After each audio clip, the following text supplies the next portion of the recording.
Youth for Nurpur against drug की बैठक आर्य college परिसर में हुई। बैठक में मुख्य अतिथि के रूप में नूरपुर के आईपीएस अशोक रतन मौजूद रहे। बैठक में बढ़ रही नशे को लेकर विस्तार से चर्चा की गई।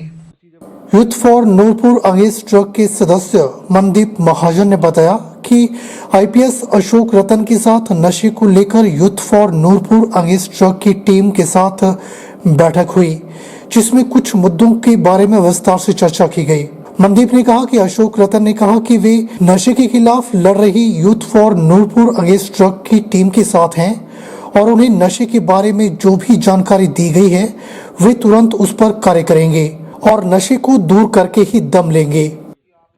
नशे के खिलाफ आज उनको फ्रैंकली बताया गया कि कुछ ऐसे एरियाज़ हैं हमारे इलाके में जिसमें हमारे युवा गर्ग की तरफ जा रहे हैं, चिट्टे के आदी हो रहे हैं और उन जगहों पे जाकर पुलिस नशे के सप्लायर्स पे शिकंजा कसे ताकि हमें आने वाले युवा पीढ़ी को बचाया जा सके एक बेहतर भविष्य के लिए। और उन्होंने हमें इस बात के लिए आश्वस्त भी किया है कि जो भी हमने उनको अपने इश्यूज़ बताए हैं वो उस पर उचित से उचित कार्रवाई करेंगे, कठोर से कठोर कार्रवाई करेंगे। इसलिए बाकायदा उन्होंने हमें आश्वासन दिया है कि हमें एक रोड मैप बना के दिया जाए जिसमें पर्टिकुलरली आप उन सारी चीज़ों को मेंशन करिए जिसमें ये इश्यूज़ बढ़ने के चांसेस हैं। तो उन्होंने काफ़ी पॉजिटिवली आज के इस बैठक में हमें ये आश्वस्त किया है कि आने वाले समय में जो भी नशे के खिलाफ यहाँ पे जो भी कदम उठाया जाएगा, पुलिस बढ़ चढ़कर उस पर जनता का साथ देगी और इस नूरपुर के क्षेत्र को यहाँ के या आसपास के क्षेत्र को नशा मुक्त बनाने के लिए पूरा प्रयास करें। केंद्र की मोदी सरकार के द्वारा कृषि और किसानों के हित में कृषि सुधार विधेयक पारित किए गए हैं, जो कि एक ऐतिहासिक कदम है। यह बात प्रदेश भाजपा किसान मोर्चा के प्रदेशाध्यक्ष राकेश शर्मा ने पत्रकारों से बातचीत के दौरान कही। उन्होंने कहा कि कुछ राष्ट्र विरोधी तत्व किसानों के कंधों पर बंदूक रखकर अपने स्वार्थों को साधने का प्रयास कर रहे हैं। भाजपा किसान मोर्चा के प्रदेशाध्यक्ष राकेश शर्मा ने कहा कि केंद्र की मोदी सरकार ने कृषि सुधार विधेयक के माध्यम से कृषि और किसानों के विकास के लिए ऐतिहासिक कदम उठाए हैं, लेकिन कुछ राष्ट्र विरोधी तत्व, राजनीतिक संगठन और कुछ वामपंथी दल अपने निजी स्वार्थों के लिए किसानों के कंधों पर बंदूक रखकर उन स्वार्थों को हल करना चाहते थे। ऐसे सारे चेहरे बेनकाब हुए हैं। उन्होंने कहा कि 26 जनवरी को सारे देश ने देखा कि जहां सारा देश गणतंत्र दिवस मना रहा था, वहां कुछ राष्ट्र विरोधी तत्व देश की एकता और अखंडता को विघटित करने का प्रयास कर रहे थे। जो कृषि सुधार विधेयक 2020 माननीय नरेंद्र मोदी जी ने दोनों सदनों में पारित करके आज़ादी के बाद पहली बार ऐतिहासिक फैसला कृषि और किसानों के विकास के लिए लिया, उसके लिए हिमाचल प्रदेश भारतीय जनता पार्टी किसान मोर्चा गांव-गांव में जाकर हिमाचल प्रदेश के 3 लाख किसानों और बागवानों के हस्ताक्षर करवा के माननीय प्रधानमंत्री जी का राज्यपाल के माध्यम से धन्यवाद करेंगे। आज तक कोई भी फैसला कृषि के ऐतिहासिक विकास के लिए नहीं लिया गया, इसलिए ये विधेयक दोनों सदनों में पारित हुआ। लेकिन कुछ ऐसे राष्ट्र विरोधी तत्व, कुछ राजनीतिक संगठन, कुछ वामपंथी दल जो अपने निजी स्वार्थों के लिए किसानों के कंधों पर बंदूक रखकर उन स्वार्थों का हल करना चाहते थे, ऐसे सारे चेहरे बेनकाब हुए हैं। 26 जनवरी को सारे देश ने देखा कि जहां सारा देश गणतंत्र दिवस मना रहा था, वहां कुछ ऐसे राष्ट्र विरोधी तत्व इस देश की एकता और अखंडता को विघटित करने का प्रयास कर रहे थे। आज जो बात करते हैं वामपंथी लोग, वो बताएं कि वेस्ट बंगाल के अंदर सबसे ज्यादा दुर्दशा कृषि की है, 35 वर्षों तक उन लोगों की सत्ता रही। आज जो भाषण जब मीडिया के अंदर वो दे रहे, वो योजनाएं उन्होंने अपने प्रदेश में क्यों नहीं लागू की? कांग्रेस की केंद्र में लंबा समय सत्ता रही, कांग्रेस आज बताए कि आज किसानों की दुर्दशा, इस देश का किसान जब आत्महत्या कर रहा था तो माननीय मोदी जी ने किसान सम्मान निधि के माध्यम से 6-6 हजार रुपया इस देश के 10 करोड़ गरीब किसानों के खाते में डाला।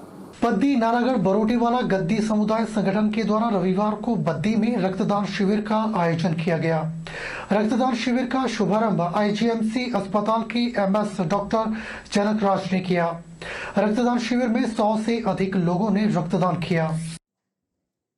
रक्तदान करने वाले लोगों को डॉक्टर जनकराज ने सम्मानित किया और लोगों से समय समय पर रक्तदान करने का आग्रह भी किया। इस दौरान डॉक्टर जनकराज ने संगठन को अपनी तरफ से 11,000 रुपए अनुदान भी दिया। डॉक्टर जनकराज ने कहा कि बद्दी बरोटीवाला में गद्दी समुदाय के द्वारा सामाजिक कार्य किए जा रहे हैं और कोविड के दौरान समुदाय के द्वारा जरूरतमंदों को राशन भी मुहैया करवाया गया। वहीं आज रक्तदान शिविर का भी आयोजन किया गया है। उन्होंने कहा कि रक्तदान करना अन्य वस्तुओं के दान से कहीं बढ़कर है। रक्तदान से किसी की भी जान बचाई जा सकती है और रक्तदान करने से कोई नुकसान नहीं होता है। लोगों को रक्तदान करना चाहिए क्योंकि इस रक्त से किसी की जान बचाई जा सकती है और इससे कोई कमजोरी नहीं होती है। शरीर में हर समय रक्त बनता रहता है और 18 साल से लेकर 60 वर्ष तक की आयु के व्यक्ति हर तीसरे महीने रक्तदान कर सकते हैं। उन्होंने गद्दी समुदाय को इस कार्य के लिए बधाई भी दी। गद्दी समुदाय के संगठन के द्वारा बद्दी बरोटीवाला और नालागढ़ जो यहाँ पे एसोसिएशन है, इस समुदाय के लोगों के द्वारा समाज सेवा के कई कार्य किए जाते रहे हैं। जैसा हमें इनके पदाधिकारियों ने बताया कि कोविड के समय में भी इन लोगों ने बहुत ज़्यादा एक दूसरे व्यक्तियों का सहयोग किया, ज़रूरतमंदों का सहयोग किया और उसी सहयोग की कड़ी में सबसे महत्वपूर्ण हम समझते हैं कि ये रक्तदान का जो शिविर है, क्योंकि रक्तदान करना अपने आप में एक बहुत बड़ा दान है जो किसी भी अन्य दान की गई वस्तु से अधिक महत्वपूर्ण है, क्योंकि ये किसी को जीवन देता है। और ऐसे नेक कार्यों के लिए इस समाज सेवी संगठन को मैं शुभकामनाएं देता हूं, करता हूं कि आने वाले समय में भी ये संस्था लोगों के हित के लिए, समाज के लिए जो भी कार्य किए जाने हैं उनके लिए ये हमेशा तत्पर रहेगी। आज के इस अंक में फिलहाल इतना ही। मुझे दीजिए इजाजत और आप बने रहिए HP 24/7 के साथ। नमस्कार।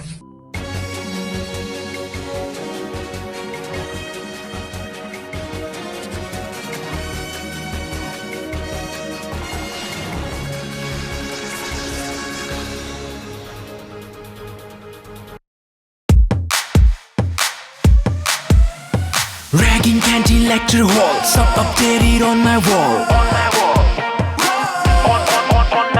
Tracking music पहला प्यार, सब कितना मस्त है यार. First time boozing, first night party, must है life, just be a bit naughty. Yeah.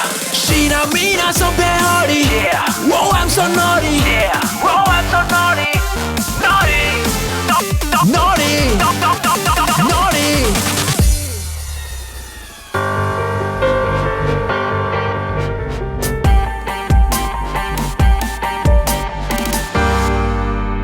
वो मुझे अपना स्टेटस पता करना है, HIV स्टेटस। अपना स्टेटस जानने के लिए करीब के सरकारी अस्पताल के जांच केंद्र में अपना HIV टेस्ट करवाइए। ये जांच और सलाह मुफ्त और गोपनीय है। Life may no fear when it's all clear.